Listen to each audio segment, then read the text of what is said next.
5. Le ragioni dell'aumento degli investimenti. Ed ora veniamo alla spiegazione del perché dovrebbero essere ancora incrementati gli investimenti in sistemi di fidelizzazione del cliente se investiamo già così tanti soldi. Queste motivazioni le troviamo nella grafica sottostante, dove queste ragioni sono sintetizzate. In particolare, le risposte alle domande fatte agli operatori intervistati le abbiamo messe in ordine dall'1 grado al 6 gradi posto, in base al numero di coloro che hanno ritenuto più importante il contenuto di ciascuna risposta. Commentiamole insieme. Secondo il 42% degli operatori intervistati, l'adesione ai programmi di fidelizzazione porta ad una crescita delle vendite. Al secondo posto, la risposta data dal 36% degli intervistati, che sostiene di dover aumentare gli sforzi e gli investimenti per implementare i sistemi dal punto di vista tecnologico, mentre per il 35% degli intervistati, al terzo posto nella scala dei valori, quando si registrano performances importanti, diventa prioritario aumentare gli investimenti in tal senso. Quarto posto, e cioè il 34% degli operatori, afferma che essere leader lo si dimostra anche essendo tra i principali attori degli investimenti in fidelizzazione, mentre al quinto posto troviamo chi sostiene, il 33%, che con l'aumento dei concorrenti diventa necessario aumentare gli investimenti in programmi di fidelizzazione, ed infine, al sesto posto, per il 30% degli intervistati, si ritiene assolutamente necessario fornire maggior valore a chi è registrato ai programmi di fidelizzazione.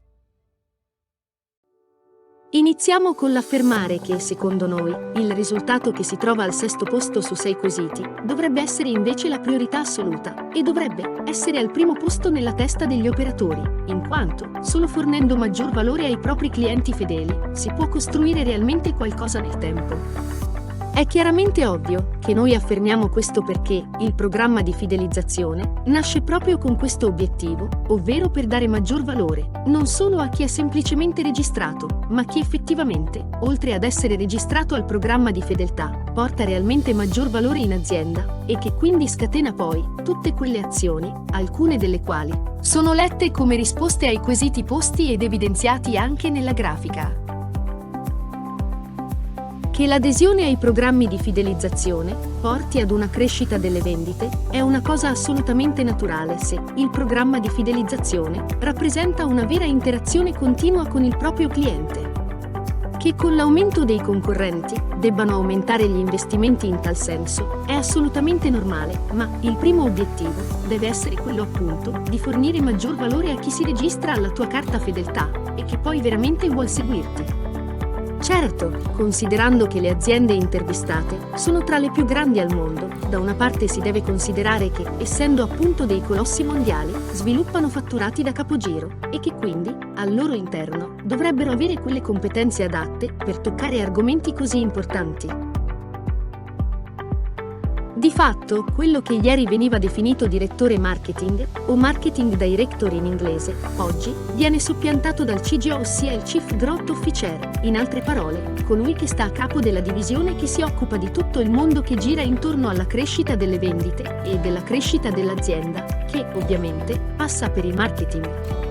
Il marketing in senso stretto è superato come modo di intendere i modelli di crescita più focalizzati ai prodotti o alla pubblicità. Oggi si parla di veri e propri uffici che si occupano della crescita aziendale, dove il vecchio modello c'è sempre, ma ne rappresenta solo una parte.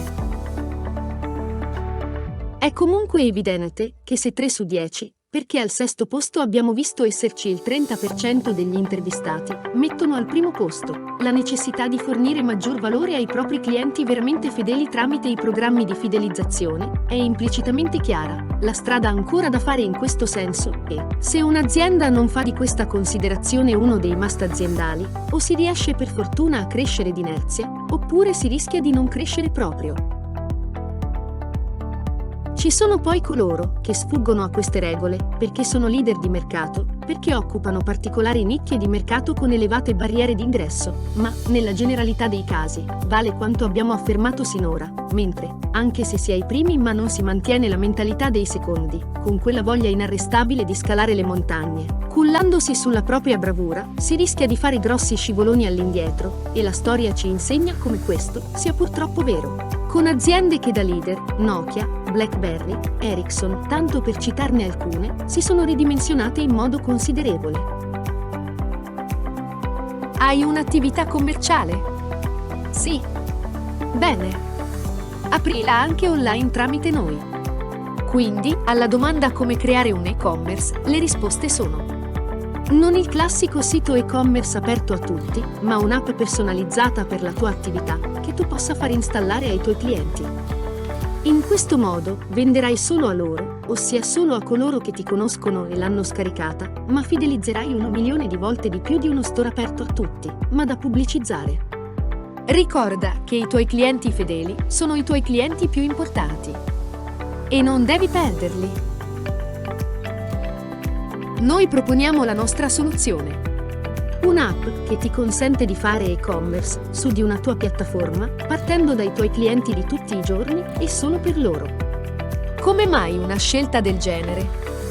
Se non hai ancora capito, più andremo avanti e più le grandi concentrazioni, sia fisiche che virtuali, saranno troppo forti. Sempre di più si affacceranno altri portali come TikTok o Douyin, dove gli influencer vendono dal vivo articoli di tutti i tipi, utilizzando degli streaming video che si aggiungeranno a YouTube, perché anche Google entrerà prepotentemente nel mondo dell'e-commerce, ma anche agli attuali Amazon e compagni. Come puoi pensare ancora di combattere contro tutte queste grandi piattaforme e con le future che nel tempo arriveranno? L'app ti consentirà tutto in modo smart ed ha tutta una serie di funzioni che, oltre a fornire ai tuoi clienti dei servizi a valore aggiunto, li fidelizzerà, vendita dopo vendita. Curioso di scoprire come creare un e-commerce con la nostra app, E-Commerce Evolution? Scopri tutte le sue funzioni.